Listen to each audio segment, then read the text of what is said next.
Good morning. I am with Angela Corben, founder of the New Forest Art School, and I'm Frances Bartlett, co-founder of Essenciescat, Catalonia's leading artisan essential oil distillery and cellist. So today we are here to talk to you about a course that we are running for you. It's Aroma and Art, an exploration of intuition, sensorial, and we will be leading you and taking you through the ways to connect to lavender essential oils that we have distilled here in Catalonia. So, Angela, it was your suggestion to really connect to intuition with art and with aroma. And I love it because I do that with music, with the cello. Because essential oils have a wonderful vibrancy and aliveness to them that speak to and affect our body, mind, and spirit. And so, as creative human beings, we have the possibility to feel them and to interpret their non-verbal language into metaphors that can include color, sound, form, story, poetry, art, our amazing ability to create art or artistic expression. And so I'd love for us to start chatting this morning about how you incorporate and why you feel that intuition is such an important part of an artist's life. Yes, hello Frances. Excited to chat to you today. Yeah, intuition, it's such an important part of my art and such an important part of my life. And intuition is really our inner knowing. It's our inner voice that connects us to our authentic self. Modern life is so busy and we're so pulled in different directions. And when we come back to our intuition, we're coming back to that safe place, that place of trust, that calm, grounding place within each and every one of us, where we can truly home in and listen to our heart, what we really feel, what our unique voice. And that's the place where I'm painting from. That's the place where I'm encouraging others in my teaching to connect to. Everyone is unique and you all have your own passions and emotions that will bring forward your unique voice, and that's what we need in life, that safe space where we can connect to our real self. Yeah, I love I love your use of the word connection, because for me, so when I, as a classical musician, I started improvising, free improvisation a few decades ago now. And I thought I coined the term deep listening, but I didn't. An amazing composer from the 1970s, Paulina Oliveros, coined it back then. But this idea of deep listening to what's happening at that very moment of time, and then creating, without really realizing it, a sense of timelessness. So our perception of time completely changes. And as we're deeply listening, we're deeply connecting to what is happening. And perhaps nothing is happening, and we allow that nothing happens. And then suddenly from that place, things do start happening without forcing it, without trying. So there's this element of ease and flow, which feels magical because, like you say, our lifestyle doesn't really allow for that in it. No. And when we have these moments, be it a workshop, a course, a group gathering, or creating that space for yourself in your own private life, it feels like oxygen. It feels like food to the soul. Yeah, absolutely. And there's when you say about being present, there's a wonderful feeling of relaxation, because you're not feeling anxious or pulled left, right, center. You are purely in your center. And actually, there's a spiritual element to this too, I think, too. Whether people believe in another element or not, or a greater presence, but it does feel quite amazing, doesn't it, when you're completely switched in, finding happiness just by being present in the moment and connecting to all your senses. Yes, yeah. And well, I guess the question will be burning is, how on earth do you do that when you're in an art class with Angela Corben, or when you're in an aromatherapy or music meditational experience with Francis Bartlett? So Angela, how do you create these spaces for your students? Right. Well, I think it's encouraging having a bit of fun in the lessons and having a sense of humour, but also being calm and gentle. And I think I'm quite gentle and understanding and open. And it's when you're in a group, it's a lovely feeling because there's a feeling of supporting and being open to each other. Um, and just, yeah, in a recent course I taught for absolute beginners, we were playing with making marks with the paint. We were just being like children. It's great fun when you get all the colors and the paint and you get your brushes and you just allow yourself to play and just have fun with it. And it's not having, you know, there's no judgment there. I'm not bringing a you must do this, you must do that. It's wonderful to offer that space where individuals can feel confident and just anything goes, and you lose yourself in your senses to a certain extent.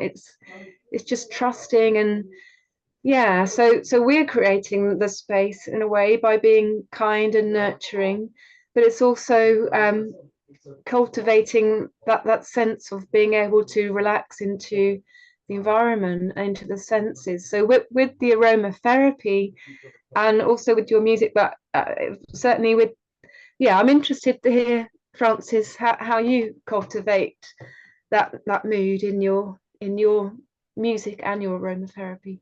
Yeah, well, very similar to you.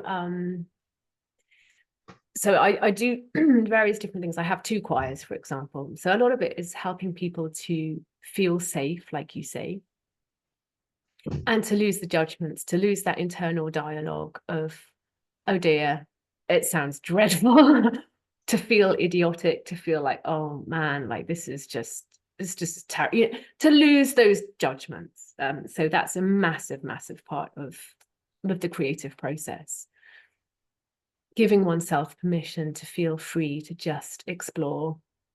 And it doesn't need to be good. It doesn't need to be a masterpiece.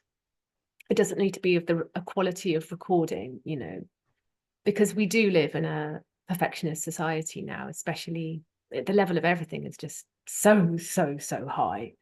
So it can often feel like very far away from us as mere mortals. And in the meditational settings, I think because we both, I speak for ourselves, you as well, Angela, have a spiritual practice of connecting deeply within ourselves and to the sensorial sixth sense, or to connect on that level. I feel very confident to guide people who have never connected with an aroma in that way before, to guide people so that they can really access, how can I smell texture? How can I connect to the light? How can I access those emotions? Or memory. So aroma does go to the olfactory bulb, which is in the innermost part of the brain. It was called the Yeah, reptilian brain. yeah. And so it's very mysterious. It's a sense that we still don't really understand. We understand how the eyes work, how the ears work. The olfactory bulb is pretty much out there. You know, it's connected to the nervous system, the endocrine and hormonal system. It's connected to chemical releasing, hormone releasing. It's incredibly complex. And it's also connected to our outside world because the aromas come from the outside. So before you know it, you are in the web of life via your olfactive bulb. And not just in the material life, not just on the physical realm, but in emotional, energetic, spiritual, because a lot of plants have been used for millennia, since time memorial, in spiritual practices, and still are today. When you think of incense, the purification practices. And so if we're looking at lavender, everyone knows, well, most people know, lavender relaxes. But how do we know that? It's not just scientific experiments, is that there are scientific experiments that now, through aromatherapy, are proving that lavender relaxes and that it heals burns and that it can reduce blood pressure, anxiety, etc., depression. Fine. This is all proven. But we knew that anyway.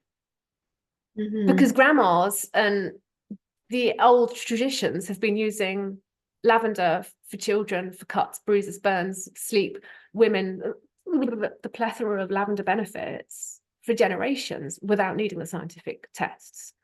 And how did they know that? Was it trial and error? Maybe it's this thing called the sensorial approach. Maybe it's this living relationship with plants that's ancestral, that is from the indigenous peoples. But we are indigenous to Europe, are we not? And we're all indigenous people on the planet.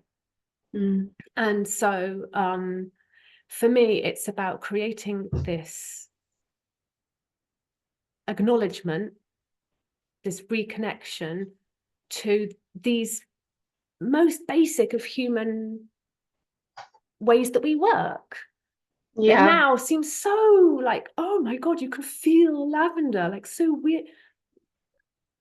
We don't need it's very helpful to have scientific data that can support what we've always known, and to find new ways of treating more complex illnesses that are becoming, more and more common nowadays. Yes, I'm not poo-pooing science. Excuse me, I'm going to cough.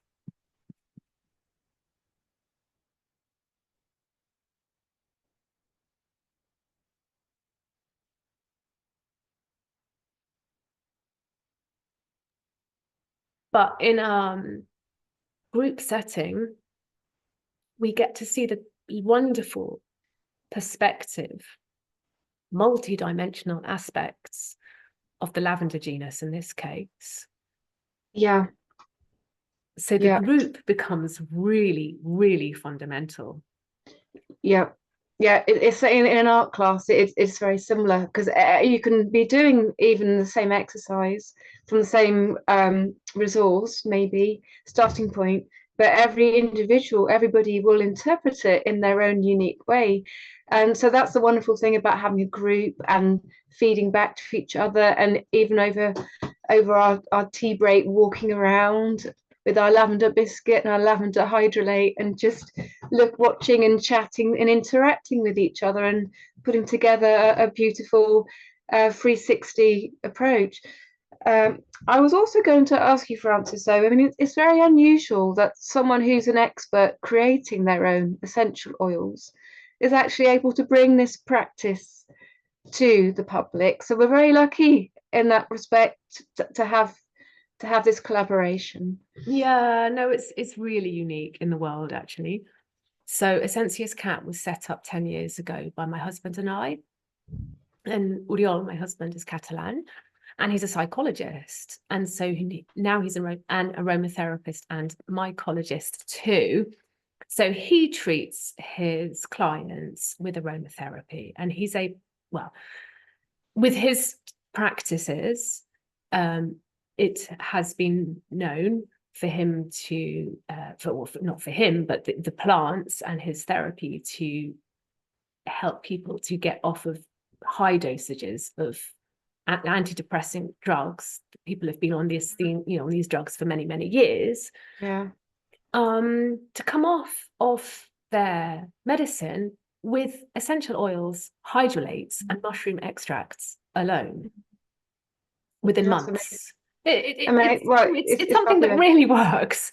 Yeah, And we yeah, know our medicine, you know, and we go out there and, you know, 35 degrees of heat, harvesting wild plants that grow around this incredible region. I can It, smell them now. I almost got I've got a visual, and I can also smell. yeah, it's really a beautiful part of the world. It's northern Catalonia. So it's a really interesting microclimate because they call it here Mare Montaña, so sea and the Pyrenees sort of meet in this beautiful environment.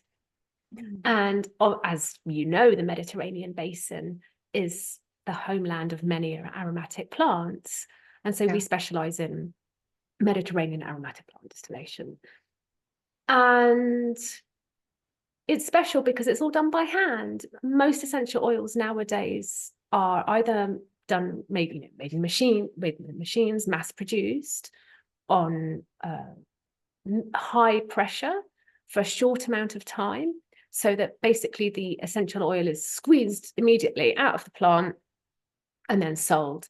But what you have is perhaps 80% of the oil in the plant, but only 20–40% of the chemical components in that plant. What does that mean? You've got about less than half of what that plant has got inside of it. So in terms of therapeutic use, the quality of the essential oil is not very interesting. It doesn't do very much.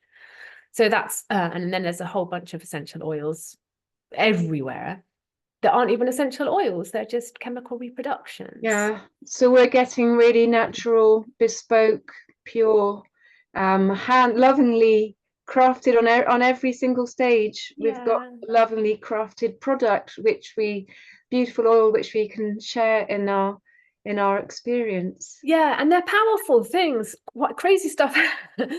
It's surprising how people respond to it. And that's why it's so exciting to have this environment. So my husband's a psychologist, I'm a cellist. So this union of art and science. And this is why it's so exciting to come together with you, Angela, and with the people who come to this workshop. Because for me, it seems like a place of research. This type of experience or workshop or course is bespoke. It doesn't happen anywhere in the world, as far as I know. And I'm in touch with aromatherapists in the United States, England, and this is a thing. It's new, it's cutting edge, and it's really exciting. And it is for people who want to explore the creative process and the natural world in very deep ways that is not explored, as far as I know, yet in workshops like this, with this depth and seriousness of teaching. Yeah. Well, yeah, I haven't come across this as a partnership. It's very exciting. I also think it's going to be a deeply immersive experience and wonderfully relaxing. It's also an opportunity to step into art and creativity.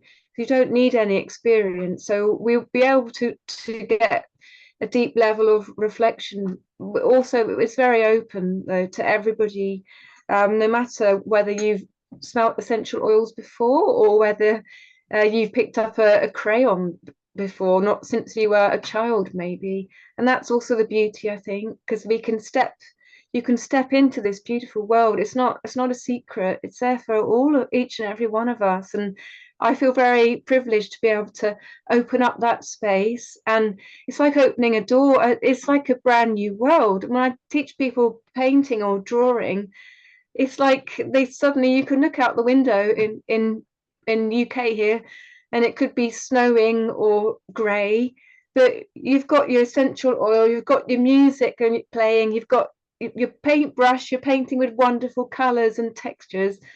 I know, because this is what I do all the time. You're just so happy. It's just a place where you can be happy. I think also Yes. we're bringing happiness, aren't we? Yeah, and meeting like-minded people, because sometimes if the natural world or arts or the spiritual side of both is something that interests you, but sometimes it can feel like there's not that many people in your friendship group or social circle that no, is kind of on that wavelength. And so sometimes it yeah, can feel a bit lonely. yeah, So I do really recommend people who are, you know, using spiritual practices with plants, or who just adore lavender or aromatherapy, people who are professionals. It is, if you are a professional and in the artistic or aromatherapy world, this is also for you, because you will encounter depths that are extraordinary. And the group, we will say again, the group is fundamental. So what other people say from other people's perspectives, other people's walks of life and experience, is fundamental in creating a really deep understanding of the lavender genus and of the creative process. And it's very humanitarian, I think, too. When you've got a group of people together, we all are joined with this common, this wish to learn more and to open up to experiences, and to have. We're also going to have it's going to be a fun time. It's going to be All this wonderful. is fun. I have so much fun with all these workshops because it's playing. We're playing, aren't we? Playing in a lovely, deep way. Yeah, and the workshop is in the New Forest. So both Angela and I are from the New Forest area. And well, although I live in Catalonia, my maternal side of the family is still in the New Forest. So we will hold the workshop in Ibsley Village Hall. I'm going to cough again.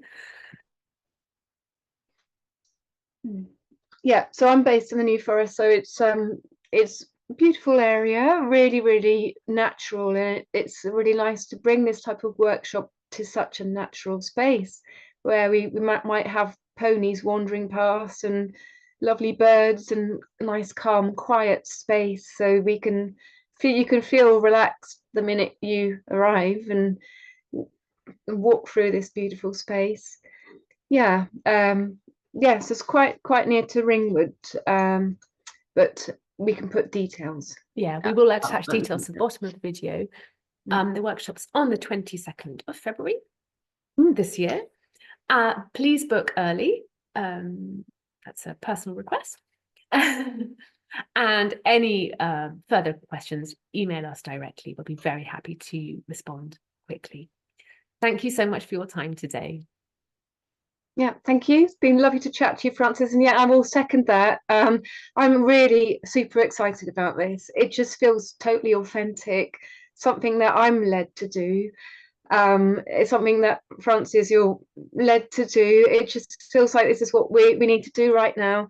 So please come on board. We'd love to welcome you. It's going to be amazing. I know it is. Yep. So thank you for your Goodbye. time, Frances, and thank you, everybody. Bye-bye.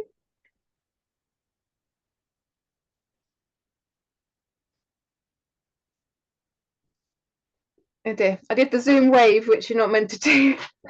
Hang on, detener